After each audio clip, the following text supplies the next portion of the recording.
সারদা মঠের প্রব্রাজিকা মাতাজি, আত্মদীপকানা মাতাজি আমাদের মধ্যে এসে উপস্থিত হয়ে গেছেন আমাদের এই উৎসব প্রাঙ্গণে। আমাদের সকলের প্রাণের ঠাকুর শ্রী শ্রী রামকৃষ্ণ পরমহংসদেব আমাদের সকলের আশ্রয়স্থল, আশ্রয়দাত্রী, আশ্রয় জননী মা সারদা, তার চরণে, ঠাকুরের চরণে আমাদের সকলের জীবনের চলার পথের দিশা ধারক প্রান্তদর্শী ঋষি যুগাচার্য স্বামী বিবেকানন্দ সকলের এই ত্রয়ী রাতুল চরণে আমাদের পাঠচক্রে সকলের তরফ থেকে, ভক্তমণ্ডলী সকলের তরফ থেকে আমার ভুলুঠিত প্রণাম নিবেদন করি। সকলে পরমেশ্বরকে আমার প্রণাম শ্রদ্ধা নিবেদন করি। এখানে উপস্থিত সকল গুণীজন, আমন্ত্রিত অতিথিবৃন্দ, ভক্তজনকে আমার শ্রদ্ধাপূর্ণ প্রণাম নিবেদন করি। আজ রামনবমী, এক অতি মহাপুণ্যদিন, চৈত্র মাসের শুক্লপক্ষের নবমী তিথি, শ্রী শ্রী রামচন্দ্র পুরুষোত্তম ভগবান আবির্ভাব দিবস। কি অপূর্ব মাধুর্য! নারদের মুখে রামচরিত শুনে বাল্মীকি একেবারে মোহিত হয়ে গিয়েছিলেন। ব্রহ্মা আদেশ দিলেন সম্পূর্ণ রামচরিত রচনা করতে হবে। তিনি লেখনী ধরার আগেই ব্রহ্মার আশিসে উচ্চারিত হল, যা তুমি লিখবে তার এক বর্ণ মিথ্যা হবে না। আজকের এই পূর্ণ দিনে আমাদের সারদা রামকৃষ্ণ পাঠচক্রে আমরা সকল গৃহবধূরা নিত্য যে ঠাকুরের নাম গান, মায়ের নাম গান স্মরণ মনন চেষ্টা করি, একটু মিলিত হয়ে আমাদের দৈনন্দিন যে জীবনযাত্রা আমরা কাটিয়ে চলি, সেখান থেকে বেরিয়ে তাদের পায়ে আমাদের জীবনের কিছু অংশ সমর্পণ করতে, এই সুন্দর সময় আমরা কাটাই। সুচর পাঠচক্র আমাদের অনুষ্ঠিত হয় শ্রী দেবাশিস গাঙ্গুলি মহাশয়া, শ্রীমতী পম্পা গাঙ্গুলি মহাশয়া, দেবাশিস গাঙ্গুলি মহাশয়, পম্পা গাঙ্গুলি মহাশয়া, ওনাদের বাড়িতে, ওনাদের গৃহ প্রাঙ্গণে আমাদের ঠাকুরমা স্বামীজির নিত্য সেবা। আমরা বিভিন্ন জায়গা থেকে এসে ওখানে মিলিত হই। অনেক অনেক আয়াসে, অনেক চেষ্টায় আজকের এই দিন আমরা বাৎসরিক উৎসব হিসেবে অনুষ্ঠিত করতে চলেছি। হয়তো অনেক ভুল ত্রুটি আমরা করে ফেলব, আপনারা নিজেদের গুণে মার্জনা করবেন। মাতাজিকে আমরা বরণ করে নেব পাঠচক্রের তরফ থেকে। মাতাজিকে বরণ করে নেবে আমাদের পাঠচক্রের মেয়েরাই, সোমা, কুকুদি, আমাদের পম্পাদি। মাতাজি মায়ের চরণে ফুল পুষ্প নিবেদন করবে।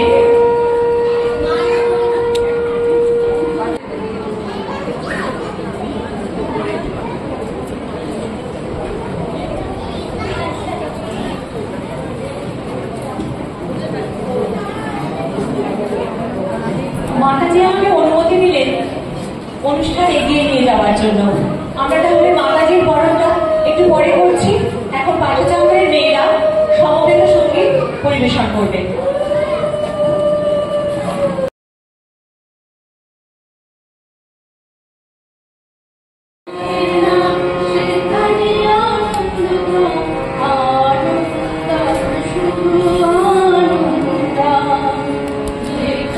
মায়ের নাম সেখানে আনন্দ ধাম, আনন্দ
আমাদের পাঠচক্রের তরফ থেকে একটু শ্রদ্ধার উপহার মাতাজির হাতে তুলে দিচ্ছে আমাদের মেয়ে সোমা বোকা।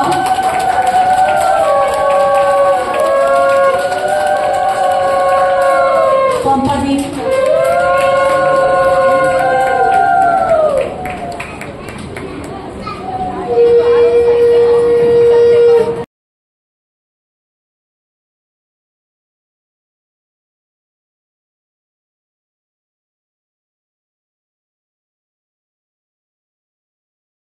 जय सर्वोत्तचरण जयोत्तमोकरण जय त्रिलोकशरण्य जय भक्तकारुण्य जय रम्य लावण्य जय सत्तरण्य सकललोकनिवास साकेतपुरवास अकलिङ्कनिजहास अब्जहास अब्जमुखहास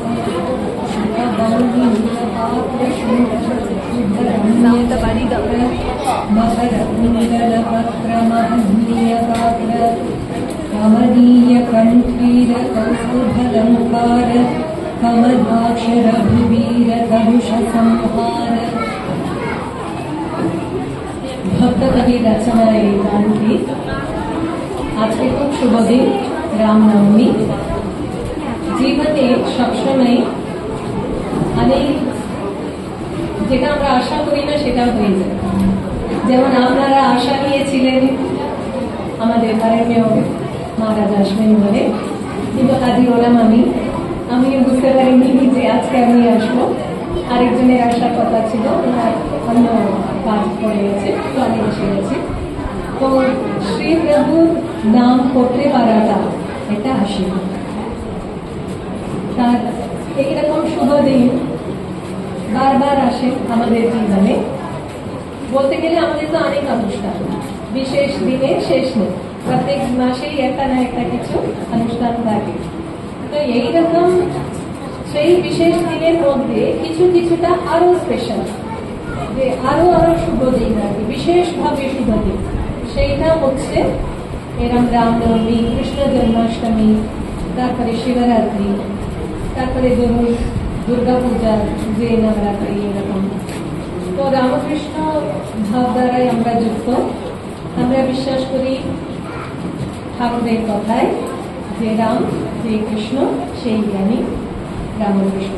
সেই জন্য আমাদের হচ্ছে আরো উৎসব বেড়ে গেছে, যে উৎসব আমার বদলে সব উৎসবই তারই উৎসব আর কি। তিনি বিভিন্ন রূপে এসে এইভাবে আমাদের কাছ থেকে পূজা সেবা সব গ্রহণ করছেন। কেন মানে তাকে বিভিন্ন ভাবে আমরা ভক্তের জন্যই তারা করেন, আমরা যাতে তাকে আস্বাদন করতে পারি, আরো বেশি করে ভক্তি লাভ করতে পারি। তো রাম শব্দের অর্থ সবারই জানা, কিন্তু তাও তো ভালো লাগছে বলে একবার খেতে মিষ্টিকে ছাড়া যায় না, বারবার মিষ্টিকে খেতে তো পারবি না। সেরকম ভাবে জানা কথা আর একবার শুনে নিতে ক্ষতি নেই, ভালোই লাগবে। তো বশিষ্ঠ মুনি যখন এসে নাম দিচ্ছেন, অনেক ভেবে চিন্তে একটা নাম দিল। কিরকম হতে হবে, সুন্দর হতে হবে, আবার ছোট হতে হবে, আবার মানে নাম রাখার জন্য আমরা যেভাবে চিন্তা করি বশিষ্ঠ মুনি সেইভাবে চিন্তা করেছেন। তারপরে অনেক কিছু চিন্তা ভাবনা করে বলছে যে 11 দিন লেগেছে ওনার নাম চিন্তা করে বলতে। আমরা তো সঙ্গে সঙ্গে হয়তো জন্মানোর আগেই চিন্তা করিনি, ছেলে হলে এই নাম, মেয়ে হলে এই নাম, এরকম সব। তো উনি 11 দিন করে অনেক চিন্তা ভাবনা করে এসে রাম নামটা দিয়েছেন। আর দশরথ মহারাজা ভীষণ মন খারাপ, এরকম একটা ছোট নাম দিলেন যে আমার নাম ওই 3টে অক্ষরের, 10 আর 4টা না আছে। আর এরকম করে একটা দুখানা এটা বলার আগেই তো শেষ হয়ে যাবে। যে ছেলেকে ডাকলে সে তো হয়তো বলছেন এটা তিনি মর্যাদা পুরুষোত্তম, তাই নাহলে বলছেন ও তুমি দেখেছো নাকি, শুনতেই পাই, কেন এতটাই ছোট আর কি। এরকম ভাবে উনি মন খারাপ করছেন। তখন বশিষ্ঠ ঋষি বলছে যে জানেন এই নামে কি মহিমা? নারায়ণের 7 অক্ষর হচ্ছে রা, আর নমঃ শিবায় সেটা 7 অক্ষর হচ্ছে না, ওই জন্য রাম শব্দটা দিলাম। আর তারপরে রাম শব্দের অর্থ হচ্ছে যাকে চিন্তা করলে আনন্দ হবে। ভগবানের চিন্তা করলে ভক্তের মনে সর্বপ্রথম যে ভাবটা আসে সেটা হলো আনন্দ। পরে ভক্তি, পরে সবকিছুই, কিন্তু সর্বপ্রথম এরম ভাবে যিনি নিজেও আনন্দে থাকেন এবং অন্যদের আনন্দে রাখেন, দিয়ে রাখেন। তো এরকম ভাবে তার বিভিন্ন লীলা, সেই লীলা বলে শেষ করা যায় না। তো এই কবি একজন লিখছেন যে তোমার লীলা কে বুঝবে, তোমাকে কেই বা চিনবে। এই তো সবাই সুগ্রীব ভাবলেন তুমি তার বন্ধু, তারপরে রাবণ ভাবলো তুমি তার সাথী, দশরথ ভাবলেন আমার ছেলে। এরকম ভাবে বিভিন্ন লোকে তোমাকে বিভিন্ন ভাবে ভাবছে, কিন্তু তুমি যে কে সেটা কে জানে। আর যখন অবতার হয়ে তিনি আসেন একদম সাধারণের মতো তিনি আসেন, তাকে চেনা আরো মুশকিল। তো সেটার জন্য একটা কথা বলছেন, আমাদের বোঝাচ্ছেন। কারা বোঝাচ্ছেন? সাধকরা বোঝাচ্ছেন। যারা সন্ত, তাদের আমরা মহাচার্য বলি, যে তাদেরকে তিনি কিন্তু তার শক্তি দিয়ে এই জগতে পাঠান। যেমন ভাবে তিনি নিজেই আসেন, তেমনি ভাবে আচার্যদের পাঠান কিছু শক্তি দিয়ে। এটার আমরা দেখতে পাই ঠাকুরের আবতারেও, মাস্টারমশাইকেও তিনি বলছেন, মা প্রার্থনা করছেন মাস্টারমশাইয়ের জন্য। এইভাবে তো তার নারাবেশ এবং তিনি নম্রতা শেখানোর জন্য এসেছেন, সেই জন্য একদম সোজা আশীর্বাদ করছেন না, সেটাও কিন্তু করেছেন বিভিন্ন ক্ষেত্রে আমরা জানতে পেরেছি। কিন্তু তাও আর কি বলেছেন যে তাকে একটু কিছু শক্তি দাও যাতে এখানকার ভাব সে প্রচার করতে পারে। তো এরকম ভাবে মহাত্মাগণ যারা আছেন, সাধক সন্তগণ যারা আছেন, তারা আমাদেরকে বোঝাচ্ছেন এই মহিমার কথা। একটা অতিপরিচিত গল্প, গুরু আছেন, কোনো কাজে ব্যস্ত আছেন, বাইরে গেছেন। তো তার শিষ্যরা আছেন। এমন সময় একজন এসে কারো জোরে অনুরোধ করছেন। সাধারণত সাধুদের কাছে মানুষ কেন যায়? একজন আমাকে বলেছিলেন, আমি অমরনাথ যাচ্ছিলাম, তখন ট্রেনে একজনের সঙ্গে দেখা হলো। উনি বললেন যে মাতাজি প্রতি বছর একবার করে যায়। আমি বললাম, বাবা আমরা তো জীবনে একবারই যাই, তুমি প্রতি বছর যাচ্ছ, খুবই ভালো।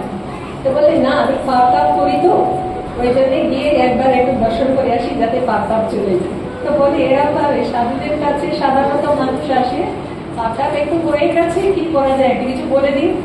আর কেউ কেউ আছে আবার এটা থেকে আর করেন না, আর বেশিরভাগ আছে একভাবে এই অ্যাড্রেস পাওয়া গেছে, একটু বারবার গেলে এই ভুলে এই প্রতিকার, এই ভুলে এই প্রতিকার করে চালিয়ে নেবে।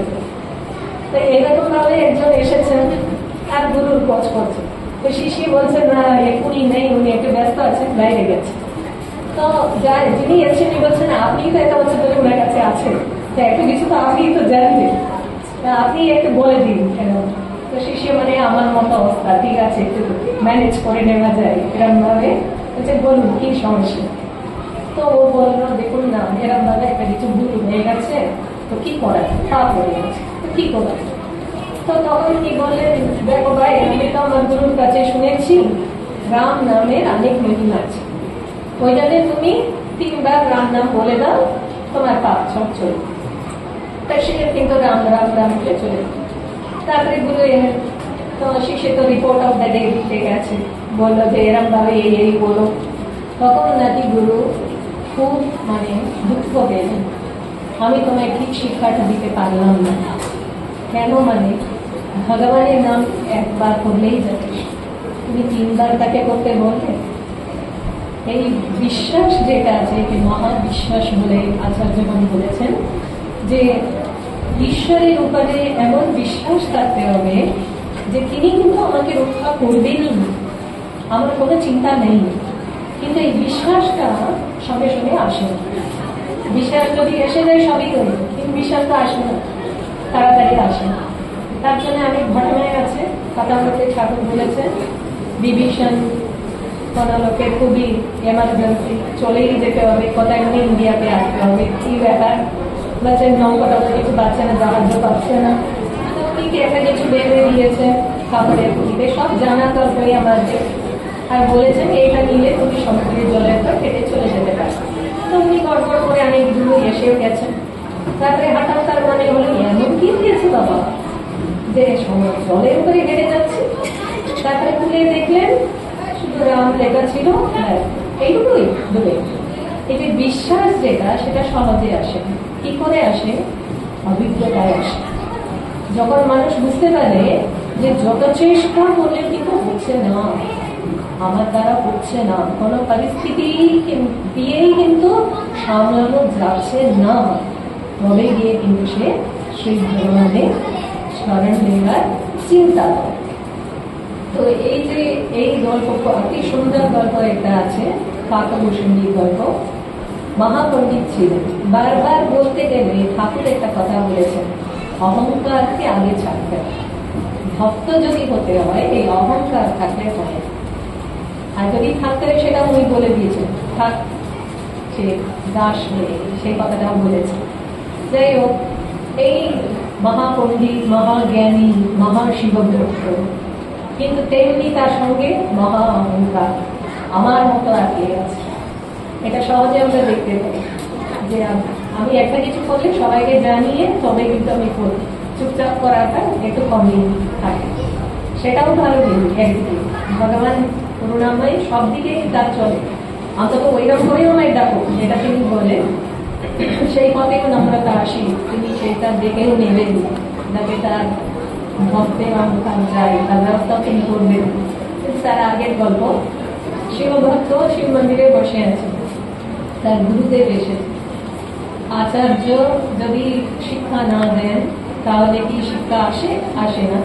কিন্তু যার অহংকার তাকে তিনি মান দিচ্ছেন না, সম্মান দিচ্ছেন না, এটা দেখে স্বয়ং মহাদেব খুব ক্ষুব্ধ হয়ে গেলেন। গল্প এরম আছে। গুরু কিন্তু কিছু বলে না, গুরু সবসময় ক্ষমা করে দেন, কিন্তু ভগবান ক্ষমা করেন। দুটো জিনিস ক্ষমা করেন না, ভক্তের অপরাধ ক্ষমা করেন না, আচার্যের অপরাধ আরো ক্ষমা করেন। আচার্যের প্রতি আমার শ্রদ্ধা ভক্তি না থাকে হবে। যাই হোক, তখন মহাদেব তাকে বলেছেন, তোমার যে ভাব এটা হচ্ছে আসলি ভাব, ভক্তের ভাব এটা। ভক্তের ভাব হচ্ছে ভালোবাসা, নম্রতা, শরণাগতি। আর আসলি ভাব হচ্ছে, গীতায় পড়ে নেবেন, দম্ভ অহংকার লাইন করে লিস্টটা ছেড়ে দেয়। তো এই অহংকারে তুমি কিন্তু সর্প হয়ে যাবে বলেছে। তো গুরু ক্ষমা টমা চাইছেন, শিষ্যের হয়ে একটু ভুল হয়ে গেছে, ক্ষমা করে নিন। এইসব করাতে আচ্ছা ঠিক আছে, তোমার রাম ভক্তি হবে, তখন তুমি উদ্ধার পাবে। আসলে মানুষ ও ভগবানের অভিশাপে এটা হলো তফাৎ। কোনো মহাপুরুষ যদি অভিশাপও দেন সেটাও ভালোই হয়েছে। তো তারপরে আবার একটা ঘটনা আছে, আবার ইনি আরেকজন ঋষির সঙ্গে যুদ্ধ, মানে বাপ নিতাম না, তপ করেই যাচ্ছে, তপ করেই যাচ্ছে। তখন তিনিও তাকে আরেকটা অভিশাপ দিয়ে দিলেন, কাক হয়ে যাবে। তো তিনি কাক হলে গেলেন কোথায়? অযোধ্যায়। অযোধ্যায় গিয়ে দেখলেন রামচন্দ্র, ছোট ছেলে, রাজকুমার, খুবই আদরে, এসব দেখতে পাচ্ছেন। কিরকম অদ্ভুত ব্যাপার, সবসময় আমাদের এখানে রামচন্দ্রকে একটা গৃহী রূপে আমরা বেশিরভাগ জানি, যোদ্ধা রূপে সীতার সঙ্গে নিয়ে আছেন, এরকম ভাবে আমরা দেখেছি সাধারণত। শিশু বেশে আমরা অতটা রামচন্দ্রের উপাসনা দেখিনি, গোপাল ঘরে ঘরে আছে।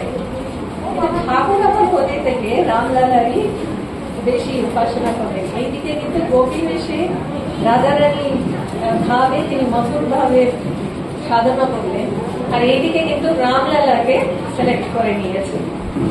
তো এই রামলালা কি করছে, মা কৌশল্যা সুন্দর করে তাকে সাজিয়ে দিলেন। এমনি রাজকুমার কত যত্নে তাকে পেলেন, কত তপস্যা করে পেলেন, পুত্র কামেশ্বরী যজ্ঞ করে পেলেন, অতি কষ্টে পেলেন। ওই জন্য খুব সুন্দর করে সাজিয়েও দিলেন, এমনি তো দেখতে ভীষণ সুন্দর। আর সাধারণত আমরা ওনাকে তো খুবই লক্ষ্মী ছেলে না এরকমই জানি, কিন্তু সেই দিন রামচন্দ্রের কি হলো, যতই যাই হোক শিশু হোক, যতই ভালো হোক, এই যে আমাদের পিছনে যে বাচ্চারা আছে, যতই ভালো হলে একটু তো ফলাফল তো করবি না।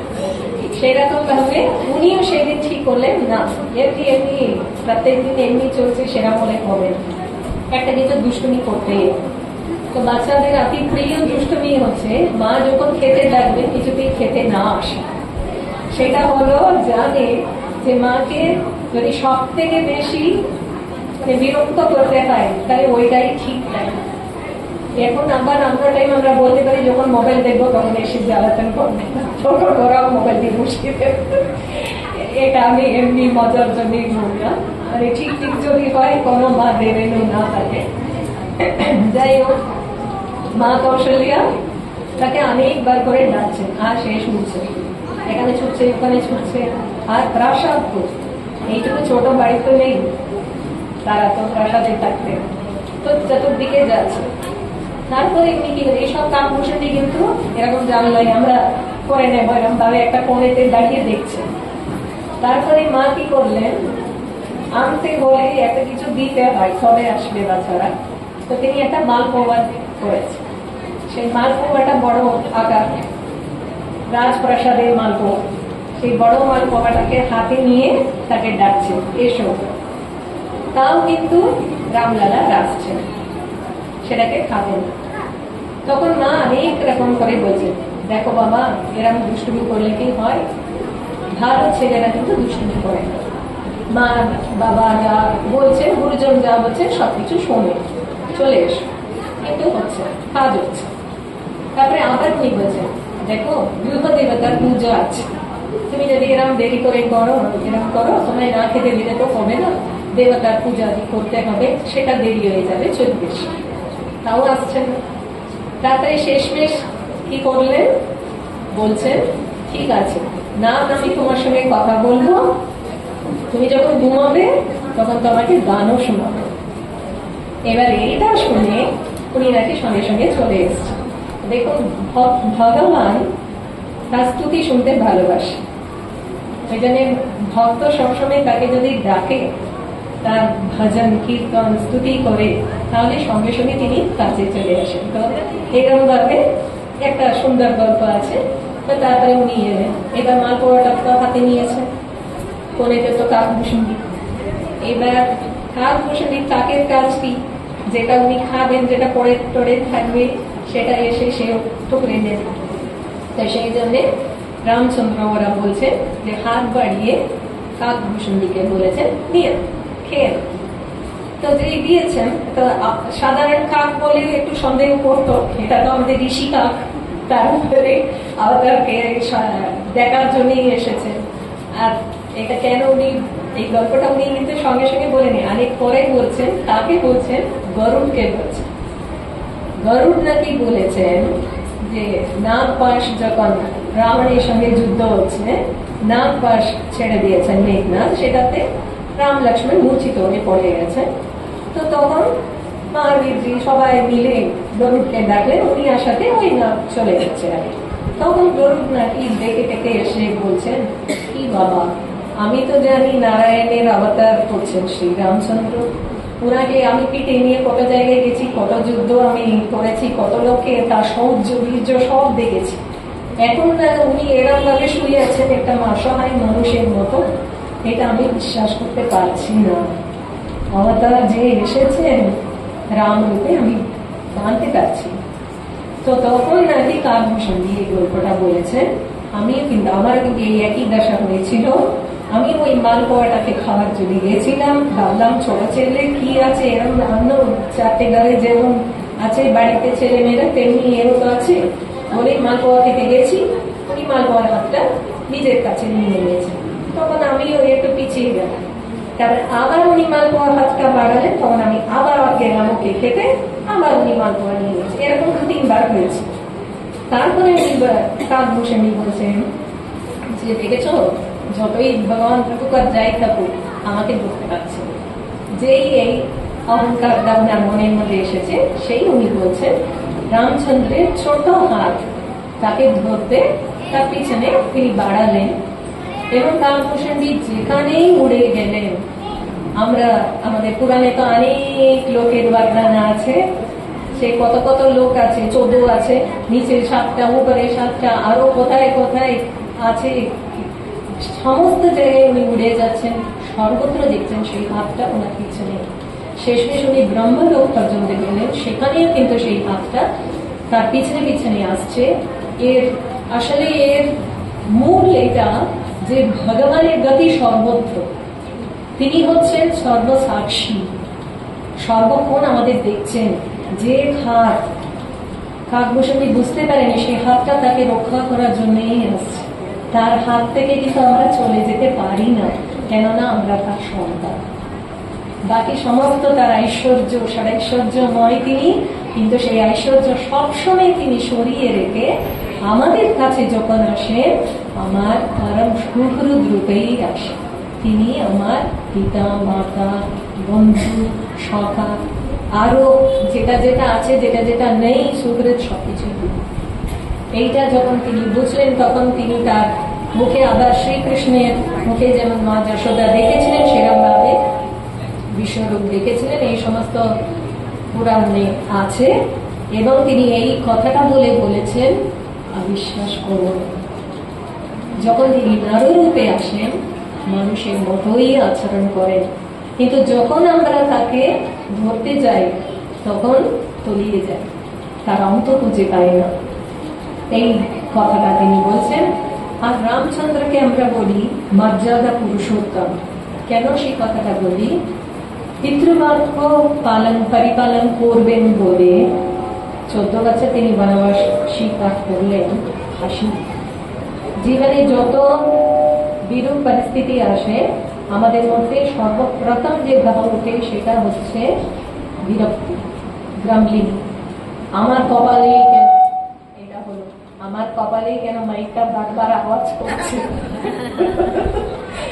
আরো পরে সুকথা আসবে, কিন্তু আমিও কমবে। আচ্ছা, এরকম ভাবে বিশ্বাস রাখতে হয়, স্বামীজি বলেছে।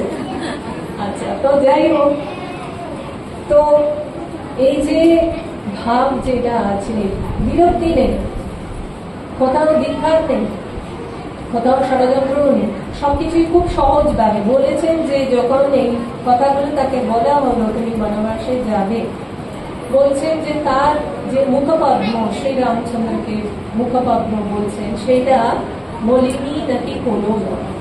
যে যেমন চিত্রে কেউ যদি এঁকে থাকে পদ্ম, সেটা যেমন সবসময় অমলিন থাকে। আপনি সকালে দেখুন পদ্ম এমনিতে দিনের বেলা সুন্দর থাকে, রাত্রিবেলা আমার মুখ বন্ধ হয়ে যাবে, কিন্তু যদি চিত্রে কোনো পদ্ম থাকে সেটা কখনোই কিন্তু মলিন হয় না। সেইভাবে তার সমদৃষ্টি, সমভাব, সর্বদা প্রসন্ন ভাব, কারণ তিনি জানেন তার রাবণ নাম করতে। এটা আমরা জানি না, কিন্তু তিনি জানেন, সেই জন্য এইটা আছে।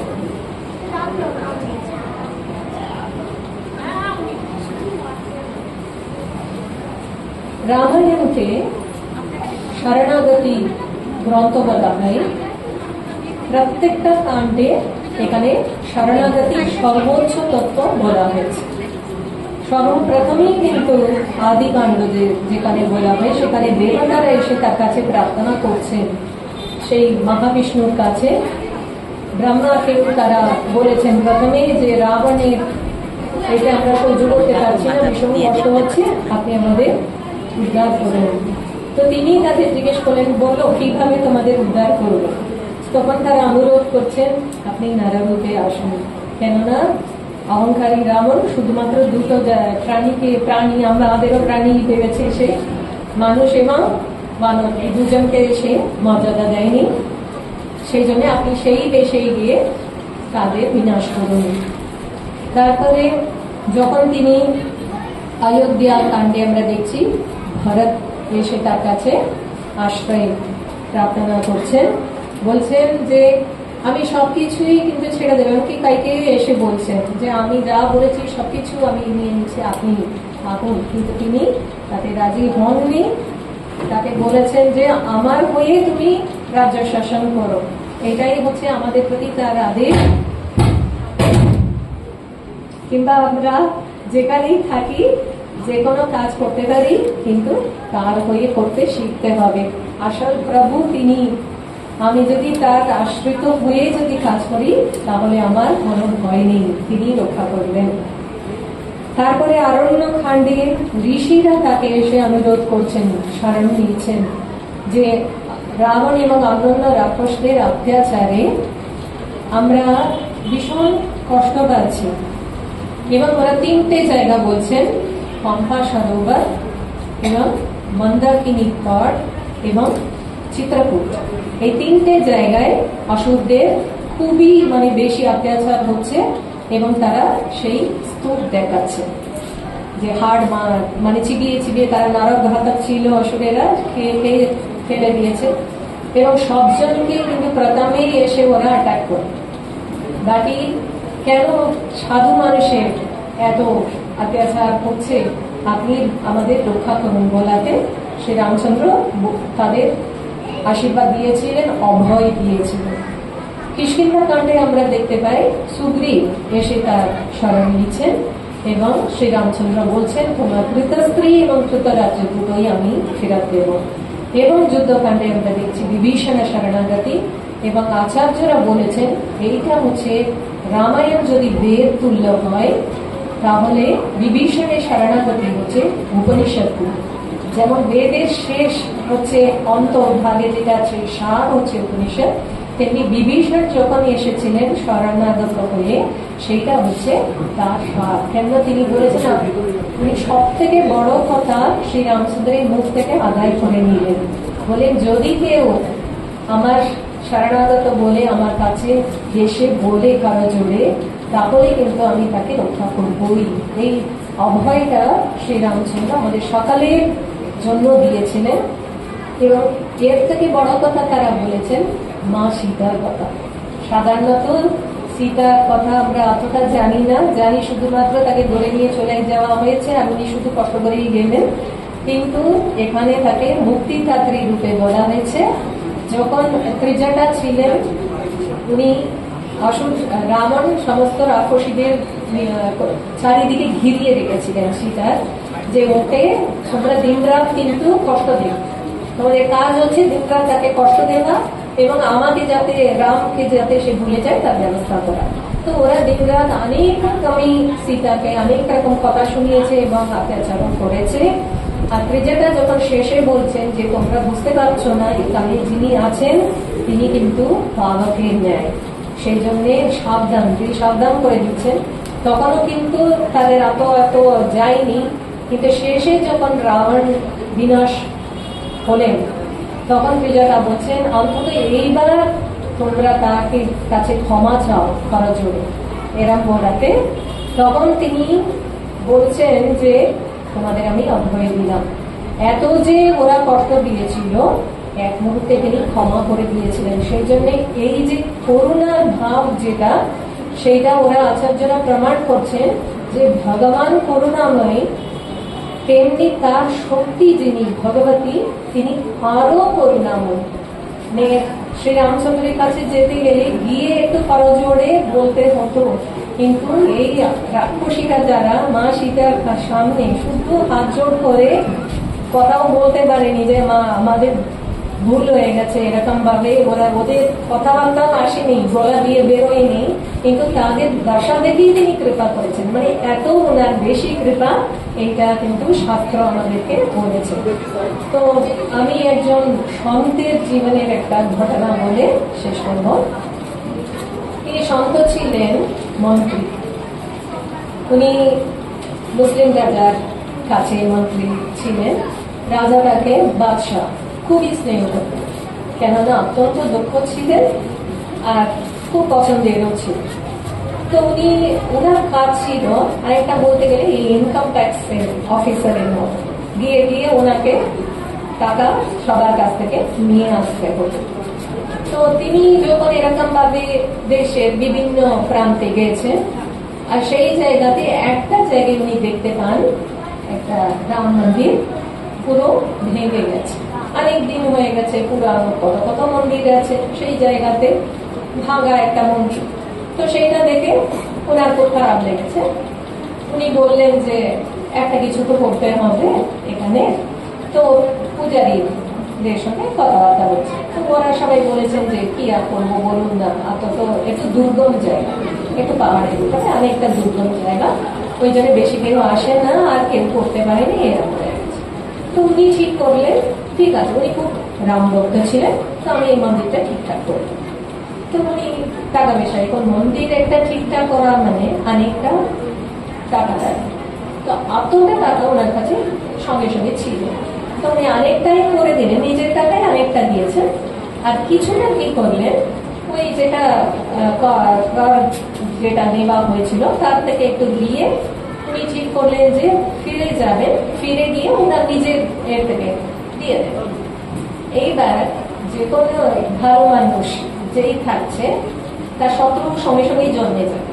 মানে খারাপ লোকের যত না শত্রু আছে, ভালো লোকের যেদিকে তাকাবে সেই দিকে শত্রুতা আছে। তো ওনার মন্ত্রী সবাই অনেকে আছে, তারা এর প্রতি সাংঘাতিক ঈর্ষা, কিছুতেই একে ওদের ভালো লাগে না, কেন ও এত ভালো নাম পাবে, তার উপরে কিন্তু কিসের জন্য ওর এত ভালো নাম হবে, এইসব করে করে রাজার কাছে গিয়ে আপনি তো ওকে ভীষণ ভালো সব এইসব ভাবলেন, এই তো আপনার টাকা নিয়ে নিল, এইসব লাগানো বাগানো শুরু।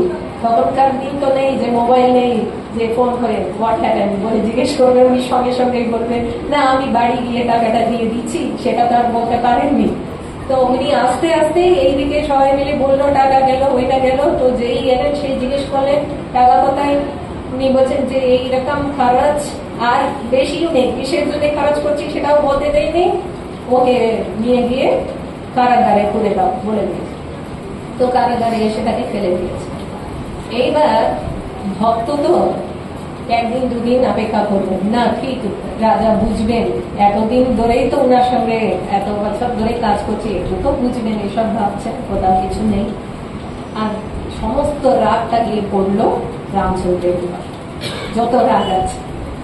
বেশ তো তুমি, যত আমি তোমার জন্য আমি নিজের জন্য ব্যবস্থা করেছি, দেখলাম তোমাকে ওই ভাঙা বাড়িতেই ছেড়ে দিতে, দেখলাম তুমি কষ্ট করছো, ওই জন্য আমি বিয়ে সুন্দর করে করলাম, তোমার জন্য সোনার সিংহাসন করলাম, তারপরে তোমার ভাইয়ের জন্য এই সমস্ত আবরণ করলাম, তোমার বউয়ের জন্য এই সমস্ত গয়না করিয়ে দিলাম, তোমার জন্য কি কম দিয়েছি, তোমাকেও ভালো করে সাজিয়ে টাজিয়ে দিয়েছি, আর তুমি কি করলে আমাকে সোজা দিয়ে কারাগারে পুরে তোমাকে কে ডাকবে, এরকম। তো খুব আশ্চর্যের ব্যাপার যে এরকম ভক্তদের তিনি এরকম ভাবে করছেন কেন। এখন যদি আমাদের খুব প্রিয়জন যদি কেউ থাকেন, তাহলে আমরা কি করবো, যতটা সম্ভব তাকে ভালো রাখার চেষ্টা করবো, যে ওর কোনো একটা অসুবিধা হলেও আমি গিয়ে একটুখানি তাকে সাহায্য করে তার যাতে তার অসুবিধা থেকে উপরে উঠে আসে তার ব্যবস্থা করবো। আর এখানে ভগবান কি না তার ভক্তের মানে যদি কোনো ভক্ত বলে বললে প্রথমেই বলছে যে তাকে যত কষ্ট আছে আরো কষ্ট দেবে, কেন তিনি এরকম ভাবে দিচ্ছেন শেষে দেবে। আমি গল্পটা শুনুন।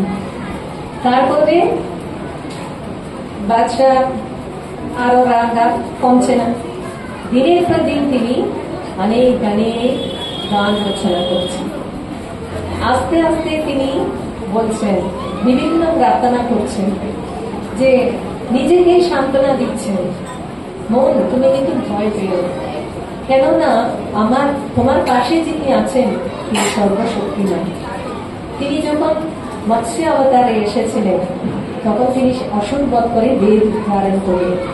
তিনি যখন পূর্ণ অবতার রূপে এসেছিলেন তখন তিনি ওই মন্দার বেদাকে ধারণ করলেন। তারপরে বারাহ অবতার, ঋষি অবতার, এরকম ভাবে প্রত্যেকটা অবতারের কথা বলে বলে তিনি বলছেন, প্রত্যেক অবতারে তিনি উদ্ধার করেছেন। এইবার কি তিনি ছেড়ে দেবেন? নিশ্চয়ই ছাড়বেন। এরকম ভাবে অনেক দিন গেল, তাও কোনো লাভ হলো না। শেষে তার মনে পড়লো মায়ের কথা, সীতার কথা মনে পড়েছে। তখন তিনি সীতার কাছে প্রার্থনা করছেন, বলছেন মা জানো কি, একটু বলো না গো, অনেক দিন তো হয়ে গেছে, কিছুতেই কিছু আমার বলছে না, তোমার স্বামী তো দেখছি পাষাণ হইল, কিছুতেই আমার উপর কৃপা করছেন না, তো আর তার কাছে বলবো, তোমাকেই বলবো, তুমি গিয়ে একটুখানি বলো। আর কোন সময় বলবে, যখন ব্যস্ত থাকেন রাজকাজে তখন গিয়ে বলে দিল না, কেন এমনি কেউ কেউ রাগিয়ে দেবে, তখন কিন্তু সেই মুডে থাকলে যখন একটা গিয়ে বলে যে কাজ খাওয়া সেটা হবে না। ওই জন্য যখন খাওয়া দাওয়া শেষ করে রাত্রিবেলা আসবেন, পানটা হাতে দিয়ে তখন একটু বলো আমার কথা, যে অনেকদিন ধরে একটুখানি কারাগারে আছে, একটু কিছু ব্যাটাবা করো, এরম ভাবে যেই বলেছেন। সত্যি সত্যি আশ্চর্য ব্যাপার, সেই দিন রাত্রিবেলায় উনি রাজা স্বপ্ন দেখছেন যে দুজন এসে তার যত টাকা বাকি ছিল সবকিছু দিয়ে বলছে যে ও তো আমাদেরই কাজ করেছে, তুমি ওকে ছেড়ে দাও, তুমি তো টাকা পেয়ে গেছো, এবার ছেড়ে দাও। তো রাজা ঘুম ভেঙে দেখছেন মাথার কাছে একটা থলি রাখা আছে। তখনকার দিনে তো আর টাকা কিংবা ব্যাংক নোট কিংবা কার্ড নেই, সেই সময় ছিল সোনার মুদ্রা, এবং সেই সোনার মুদ্রায় একদিকে আছে রাম পট্টাভিষেকের খোদাই করা আছে ছবি, পিছনের দিকে উল্টো দিকে আছে হনুমানজির মুদ্রা ছবি, এখনো আছে সেটা, সেই মন্দির এখনো দেখতে পাওয়া যায়। তো তখনই রাজা ক্ষমা চাইলেন, আল্লাহকে ছেড়ে দিলেন। ভক্তকে ভগবান পরীক্ষায় ফেলেন দুটো কারণে। একটা হলো কর্মফল, কর্ম যেমন করেছি কিছুটা অন্তত থাকবেই। ঠাকুর বলছেন পুরো পা না গেলেও একটা চুস্ত ফুটবেই। আর দ্বিতীয় জিনিসটা কি, যে যে কোনো বিপদে থাকলেও ভক্ত যে ভগবানকে ছাড়ছে না, এটা প্রমাণ করার জন্য এবং ভক্তের মহিমা ঘোষণা করার জন্য তিনি এরম ভাবে করেন, ঠিক উদ্ধার করেন, না করে যান না। অত্যন্ত সুন্দর গল্প বেদান্ত প্রণামাতাজি আমাদের বলতেন। তুলসীদাসজির কাছে একজন কৃপণ গেছিলেন, বললেন আমার না রামচন্দ্রের পুজো করতে ভীষণ ইচ্ছা, কিন্তু দেখুন টাকা পয়সা আমি খরচ করতে পারবো না, একদম মানে সেই দিক থেকে পারবো না। কেন, একটা পূজা মানে একটা মালা আছে, চন্দন আছে, আমারই তো কত গিফট দিয়ে দিয়েছে, তারপরে কত উপরিও কত কি জিনিস, এত এত দিতে গেলে তো খরচ হয়ে খাচ্ছে, অত আমি পারবো না। তো খরচ না করে ভগবানকে ডাকা যাবে কিনা, এর কোনো একটা উপায় থাকলে বলুন, তাহলে আমি সেটা করতে পারি। তো আমরা বলে তো পেশেন্ট দিয়ে দিতাম, কিন্তু আবারও বললাম মহাত্মা সন্তগণ যে কোনো ভাবে ভগবানের কাছে যাতে ভক্ত যায় তার ব্যবস্থা করে। বলছে আছে তো এটা আবার কোনো সমস্যা নেই, মনে মনে পুজো করে না, মানুষ পুজো তো আছে, মনে মনে সব দেবে। তো কি দেবো, কেন সিংহাসনে বসাবে, এক গ্লাস দুধ দেবে, তার মধ্যে একটু চিনি দিয়ে দেবে, চিনি কত চামচ দেবো সেটা জিজ্ঞেস করে নিচ্ছে, এক চামচ দাও। তো এই সমস্ত হলো 15 বছর, 15 বছর রামচন্দ্রকে এরকম ভাবে মনে মনে সিংহাসনে বসাচ্ছেন, আর এক গ্লাস দুধ আছে, তার মধ্যে এক চামচ চিনি আছে, দিনের পর দিন, মাসের পর মাস, বছরের পর বছর হচ্ছে, কিপ্টে নিয়ে আর ছাড়লেন না, সেটাও পাচ্ছে, বাইরে আর পুজো আর করছে। তারপরে একদিন এমন হলো যে উনি মনে মনে ডাবা খুলে ওই চিনি থেকে এক চামচ নিয়ে ওই দুধের মধ্যে দিচ্ছে। দেওয়ার সময় কি হলো, ঢাকাটা ঠিক রকম বন্ধ হয়নি, এটা হয় না আমরা তাড়াতে, ঢাকাটা ঠিক রকম বন্ধ হয়নি, সেই চিনিটা 2-3 চামচ পড়ে গেছে, মনে মনে সব। এবার যতই যাই সদর তো আর জানে না, চিনি এক চামচের বাদে তো 2-3 চামচ চলে গেলে তো হবে না। তো উনি সঙ্গে সঙ্গে ওইটাকে ওই চামচ দিয়ে ওই চিনিটাকে তোলার চেষ্টা করছে। তো রামচন্দ্র নাকি দেখলেন, তো বেশ ব্যাপার দেখছি, এত বছরও হয়ে গেল তাও তো একই রকম চলছে। তো উনি নাকি তার হাত ধরে বললেন, কল্পনার দুধে, কল্পনার পুজোয়, কল্পনার দুধে, কল্পনার চিনি নাই বা 2 চামচ বেশি পড়লো। তো সঙ্গে সঙ্গে যেটা 15 বছর সেই সাধনার ফলেই হোক, তুলসীদাসজির কৃপাতেই হোক, শ্রী রামচন্দ্রের স্পর্শেই হোক, তার মধ্যে আমূল পরিবর্তন আসে আর তিনি মহাভক্ত হয়ে যান। তো ব্যাপারটা এটা যে বলে যে গুরু কৃপা যদি কারোর উপরে থাকে তাহলে আর তার কোনো চিন্তা করতে হয় না। আর ভগবান এমন কৃপাময়, এই কৃপা সবসময় আমাদের উপরে আছে, এইভাবেও সেইভাবেই প্রকাশ হয়েছে। ক্ষুদিরাম যখন স্বপ্ন দেখছেন, রঘুবীর বলছেন আমি এখানে আছি, আমাকে নিয়ে যাও। তো তিনি কি বলছেন, না আমি এত সেবা টেবা করতে পারবো না, কেন ভক্ত তিনি, কিন্তু ভগবানের সেবা করার মতো সামর্থ্য তার নেই। তো আমরা প্রিয়জনকে কি বলি যে একটু এলে তো একটু ভালো করে একটু যত্ন করে কিছু খেতে খেতে দেবো, একটু কিছু তো দেবো, কিছুই না নিয়ে কি তাকে রাখা যায়, তার থেকে না এলে ভালো। ওই জন্য উনি এটা বলে দিচ্ছেন, কিন্তু তিনি কি বলছেন, না আমি তোমার সামান্য সেবাতেই সন্তুষ্ট থাকবো। তো এই হচ্ছে তার কৃপা, এই কলিযুগে একই ভাবে তার কৃপা বর্ষণ হয়ে যাচ্ছে। শুধু কি বলছেন, আমার চিন্তা করো, আমার নাম নাও, এটা থেকে কোনো টাকা তো লাগে না, সেই জন্যই বলেছেন নাম জপন কিউ ছোড় দিয়া, কাম না ছোড়া, ক্রোধ না ছোড়া। মানে মিথ্যা কথা বলার তো আর দুবারও ভাবতে হচ্ছে না। রাগ করার সময় তো একটু শান্ত থাকলে তো ভালোই তো হয়, কিন্তু সেই মুহূর্তে তো আর ছাড়তে পারছি না, এরকম ভাবে সমস্ত জিনিসই রেখে দিলাম, শুধু দুর্লভ সেই রাম রতনটাকে আমি ছেড়ে দেব। তো সেই রামনবমী আজকে শ্রীরামচন্দ্র এবং শ্রীরামচন্দ্র রূপী শ্রীরামকৃষ্ণের কাছে প্রার্থনা করছি যে প্রভু তোমার নামে যে রুচি থাকে সেই কৃপা নিয়ে সদা সর্বদা ধরে।